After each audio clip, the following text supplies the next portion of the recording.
अस्सलामुअलैकुम वरहमतुल्लाहि वबरकातुह। दोस्तों, पिछली वीडियो क्लिप में आपने मुझे इतना प्यार मोहब्बत दिया, इतना सराहा कि मेरी उम्मीदों से ज़्यादा है। और मैं आपका शुक्रगुजार हूं कि आपने वीडियो को अपने फ्रेंड्स के अंदर भी बहुत ज़्यादा शेयर किया है और उससे मुझे बहुत ज़्यादा प्यार मोहब्बत मिला है, मुझे अच्छा लगा है। लेकिन उस वीडियो में एक भाई ने कमेंट किया था, वो ठीक था, क्योंकि उस वीडियो में मैंने कुछ बैकग्राउंड नहीं बताया था, मैंने कुछ बोला भी नहीं था उसके अंदर। और इसकी वजह यह है कि मेरे पास सिस्टम नहीं और मेरे पास में साधन भी नहीं है कि मैं इस तरह से अच्छे यूट्यूबर होते हैं वो आपके सामने बात को रखते हैं, पूरी सफाई के साथ में वीडियो को दिखाते भी हैं, फोटो दिखाते हैं, उसका एनिमेशन दिखाते हैं। तो मेरे पास में सिस्टम नहीं है। कमेंट कर रहे थे कि ये गलत वीडियो डाला है, उसका बैकग्राउंड बताने के लिए मैं आज आपके सामने आया हूँ। तो दोस्तों, सबसे पहले तो मैं आपका बहुत बहुत शुक्रिया अदा करना चाहता हूँ कि आपने मुझे बहुत ज्यादा प्यार मोहब्बत दिया, मेरी उम्मीदों से ज्यादा प्यार मोहब्बत दिया। तो इस वीडियो में आप देखेंगे कि ये जो बुजुर्ग आपके सामने जा रहे हैं, इस वीडियो क्लिप के अंदर ऐसा कुछ नहीं दिखाई दे रहा जिसके अंदर इन्होंने कोई गलत काम किया हो। पहले आप इस वीडियो को पूरा देख लीजिए।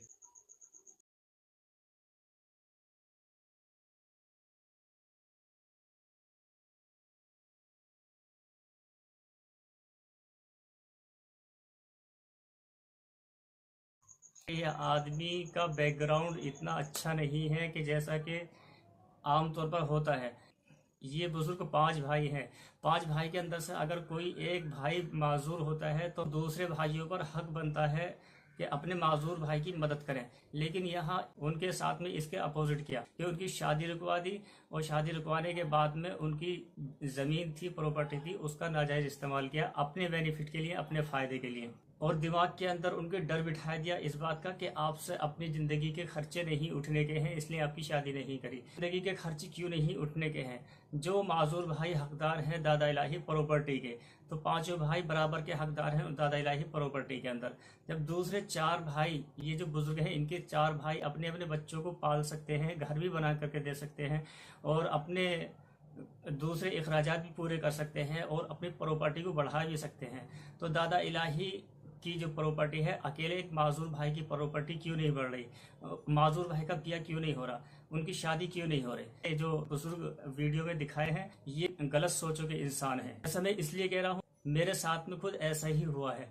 छोटे भाई, बड़े भाई, सबको इन बुजुर्ग ने शादी कर दी, घर भी दे दिया इज्जत के साथ में, और जमीन खरीद करके भी दे दी, और दादा इलाही प्रॉपर्टी है उसमें से दूसरे भाइयों को इस्तेमाल करने के लिए, उससे नफा कमाने के लिए भी दे दी। लेकिन मैं जिस जगह बैठा हूँ, आपके सामने बात कर रहा हूँ, मुझे यहाँ भी बैठने के लिए धमकी इनकी तरफ से मिल रही है, तुझे इसमें नहीं रहने देने के। मेरा भी ब्याह इन्होंने रुकवा दिया।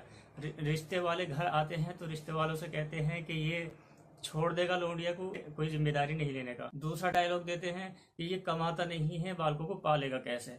तीसरा डायलॉग देते हैं इसकी दो बीवियां हैं, इसका पहले शादी हो गई है। लेकिन ये सब इनकी तरफ से प्रोपेगेंडा इसलिए है कि छोटे भाई, बड़े भाई, दूसरे भाइयों को मेरी प्रॉपर्टी छिनवाने के लिए, उन पर कब्जा करवाने के लिए। जो मेरा पैदाइशी विरासती दादा इलाही घर है, उस घर के ऊपर भी नाजायज कब्जा करवाया। 15 से 20 बाहर के गुंडे मंगवाने के बाद मेरे ऊपर फौजदारी करवाई, और फौजदारी करवा कर उस घर पर छोटे भाई को नाजायज कब्जा करवा कर उस पर दुकान खुलवाए, उससे बेनिफिट कमा रहे हैं। तो ये व्यक्ति जो वीडियो के अंदर आपको एक नॉर्मल दिख रहे हैं, इनका बैकग्राउंड इतना अच्छा नहीं है, जैसा कि मेरे दिमाग के अंदर भी इनकी तरफ से वहम भरा गया, एक डर बिठाया गया मेरे दिमाग के। 15 से 20 गुंडे बुलाने के बाद में मेरे ऊपर फौजदारी करवाई, दहशत बिठाने के लिए, डर बिठाने। उसके बाद में इनके माशरे के लोग हैं, रिश्तेदार हैं, जो पड़ोस के हैं, उनके अंदर भी जहर भरा। उनको कहा गया कि ये लड़का अच्छा नहीं है, ये कमाता नहीं है, अपने बालकों को पालेगा कैसे। मुद्दा इनका कहने का मतलब ये है, जो दादा इलाही प्रॉपर्टी के अंदर मेरा हक बनता है, उसके अंदर सिर्फ 4 भाइयों का हक ये रखते हैं, दूसरे भाइयों का हक है, मुझे उसके अंदर से कोई बेनिफिट नहीं होना चाहिए।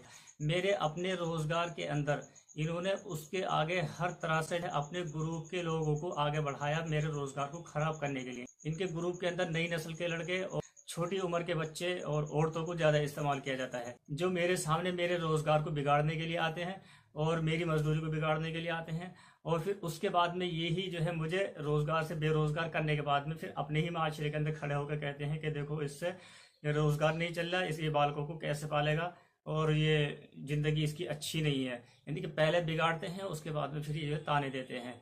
इनका मुद्दा यही है कि इसका ब्याह तो रुकवा दिया, छोटे भाइयों के भी बालक बच्चे हो गए, घर भी इज्जत के साथ में दे दिया, और जो खेत की जमीन है, प्रॉपर्टी जिसमें पैदावार फसल होती है, वो भी छोटे बड़े भाइयों को, दूसरे भाइयों को इज्जत के साथ में इस्तेमाल करने के लिए दे दी। लेकिन मुझे शुरू जिंदगी से टॉर्चर किया जा रहा है कि शुरू ज़िंदगी से मेरे खर्चे उठाने में इनको आलकस होता था, बल्कि जो मैं अपनी मेहनत मजदूरी बचपन के अंदर भी करता था। मुझे शुरू ज़िंदगी के दिन भी याद हैं। उन दिनों में बच्चों की खेलने कूदने की उम्र होती है और जो पढ़ाई की उम्र होती है, मुझे उन दिनों में भी पढ़ाई की तालीम का ही शौक था, लेकिन मुझे अपनी मेहनत मजदूरी करनी पड़ती थी अपनी जेब के खर्चे उठाने के लिए। जैसे दूसरे बालक बच्चे होते हैं अपने माँ बाप से पैसे लेकर आते हैं, तो मुझे उसके अंदर बेनिफिट नहीं मिलता था। मुझे सिर्फ अपनी मेहनत मजदूरी करनी पड़ती थी। कभी खेत में जाने के बाद काम करना पड़ता था, कभी दूसरे को भी मजदूरी करनी पड़ती थी, जो उस वक्त के हिसाब से करीब 20 रुपए 10 रुपए की मजदूरी होती थी। लेकिन मजदूरी करने की मजबूरी नहीं थी, क्योंकि मेरे वालिद साहब पे इतनी प्रॉपर्टी थी और आज भी है, क्या अच्छे से उस प्रॉपर्टी के जरिए से अपनी प्रॉपर्टी बढ़ाई भी है वालिद साहब ने, और बालक भी पाले हैं, बालकों के ब्याह भी करे हैं, शादी भी करी है, घर भी बनाए के दिए हैं। तो पैसे की कमी नहीं थी, लेकिन इनकी तरफ से खर्चे उठाने में आलकस था। अच्छा, दूसरी बात यह कि जब मैं 10-20 रुपए की मजदूरी करता था, तो वो भी 10-20 रुपए मेरी जेब से, वालदा के जरिए से ये मेरी जेब में से पैसे निकलवा लेते थे। तो मुझे शुरू ज़िंदगी से टॉर्चर इसलिए किया जा रहा है, ये हमारे इन बुजुर्ग की तरफ से पहला काम नहीं है, बल्कि इनकी आदत पुरानी ऐसी है कि इन्होंने अपने सगे भैया को ज़मीन पर कब्जा करने के लिए उनकी शादी रुकवाई। मेरी ज़मीन पर कब्जा करने के लिए, दूसरे भाइयों को कब्जा करवाने के लिए मेरे ऊपर गुंडों से फौजदारी भी करवाई, जो करीब 15 से 20 गुंडे थे, और मेरा शादी भी मेरी रुकवाई।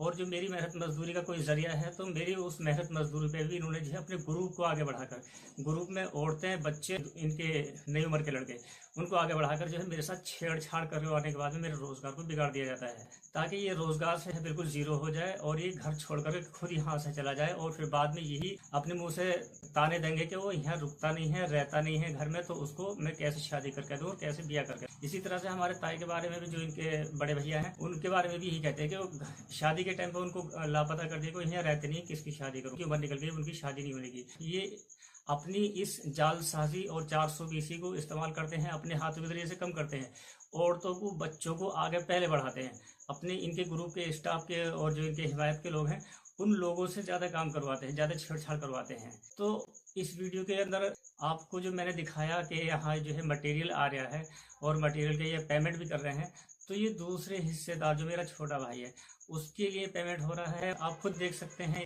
कि अपनी जेब से पेमेंट निकालने के बाद भी उसको दे रहे हैं, लेकिन ये इसी बात को अपने से हट जाएंगे। जब ये काम मुकम्मल हो जाएगा तो कह देंगे कि इस पर मैंने कोई पैसा नहीं लगाया, और ये पैसा तो जो है उसने, जो हिस्सेदार है, उसका खुद का ही पैसा है। लेकिन हकीकत बात यह है कि जो इनकी प्रॉपर्टी है, उसकी पैदावार जो है कहाँ जा रही है, किसके पास में है। अगर छोटे भाई के पास में इतना पैसा है कि वो घर बना सकता है, तो और वो ज़मीन भी खरीद सकता है ब्याह से पहले, शादी से पहले, तो दादा इलाही प्रॉपर्टी जो आपके पास में है, उसकी पैदावार किसके पास में है, उसका भी तो सवाल होना चाहिए। तो उम्मीद करता हूँ आप समझ गए होंगे। ये मैंने अपने YouTube चैनल पे बहुत सारी वीडियो डाल कर रखी हैं, जिसमें मैंने कुछ आपको नहीं बताया है, तो उनमें से हर एक वीडियो को मैं दोबारा से अपलोड करूंगा। उन वीडियो क्लिप में बुजुर्ग की मैं आपको वो पॉइंट दिखाऊंगा कि जिस पॉइंट पे जालसाजी करते हैं और जिस पॉइंट पे जो है जबान से कतर जाते हैं, जबान के झूठे होते हैं। तो ये वीडियो क्लिप जितनी भी है, इनकी चोरी से ही मैंने बनाई है। दूसरी बात, जो वीडियो क्लिप अगर इनके सामने की भी है, तो उस वक्त में इनके गुंडों की तरफ से फौजदारी का मेरे सर पर खतरा रहता है, कि इन्होंने आवाज़ को दबाने के लिए रोजगार से भी तोड़ा और गुंडों का इस्तेमाल करते हैं अपनी हिमायती लोगों का, जैसा आप इस वीडियो क्लिप में देख रहे हैं। एक ये कह रही है कि क्या हो रहा है, क्या हो रहा है। दूसरा भाई ये कह रहा है कि फांसी लगवाएंगे। ये छोटा भाई वही है कि जिसको मेरे घर पर नाजायज कब्जा करवा, गुंडों से फौजदारी करवाकर मुझसे घर खाली करवाएगा, और इस भाई को दुकान करवाएगी मेरे घर पर, जो मेरी दादा इलाही प्रॉपर्टी है उसके ऊपर। तो ये छोटे भाई को यहाँ भी आगे बढ़ाया है। उसके छोटा भाई है जो एक कैमरे के अंदर कह रहा है इससे क्या बनाओ हो, सीसीटीवी कैमरे लगवा लो। तो ये हैं वालिद साहब के इशारे पे। तो वालिद साहब दूसरे लोगों को आगे ज्यादा बढ़ाते हैं, ग्रुप के लोगों को आगे बढ़ाते हैं, अपने हिमायतियों को आगे बढ़ाते हैं, औरतों को और बच्चों को आगे बढ़ाने के बाद में छेड़छाड़ करवाते हैं। फिर उसके बाद में इल्जाम रखते हैं गलती का मेरे ऊपर कि इसने गलती की। उम्मीद करता हूँ कि आप पूरी तरह से समझ गए होंगे। अगर फिर भी कोई बात समझ में नहीं आए तो नीचे कमेंट सेक्शन में लिख कर ज़रूर बताएं। मैं उसके बारे में दूसरी वीडियो के अंदर आपको उसका जवाब ज़रूर देने की कोशिश करूँगा। आप चैनल को सब्सक्राइब कर लें, बेल नोटिफिकेशन भी ऑन कर लें।